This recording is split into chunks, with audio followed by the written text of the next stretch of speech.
Hi hello నమస్తే welcome back to my channel. ఈ తరం కోడలు సండే రోజు మార్నింగ్ బ్రేక్ఫాస్ట్ నుంచి ఆఫ్టర్నూన్ లంచ్ వరకు టైం ఎంత స్పీడ్గా పరిగెడుతుందో ఆ టైంతో పాటు మనం కూడా స్పీడ్గా పరిగెడుతూ ఎలా కుకింగ్ కంప్లీట్ చేసుకుంటాము అన్న దాని గురించి ముందు షార్ట్స్లో కూడా చూసాం కదా.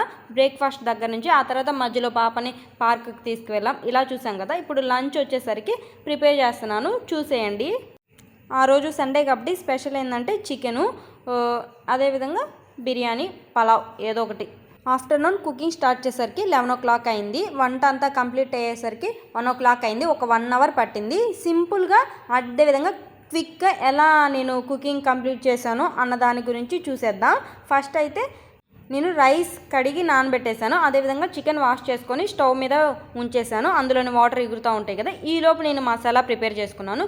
మసాలా అనేది ఎప్పటికప్పుడు చేసుకొని అది అప్పుడే వాడేయడం స్టార్ట్ చేశాను. ఇంతకుముందు అయితే ఒక 1 monthకి సరిపడా అలా వేసి పెట్టేదాన్ని. నేను 1 monthకి సరిపడా వేసి పెడితేనే అది 2-3 months పైనే వస్తుంది.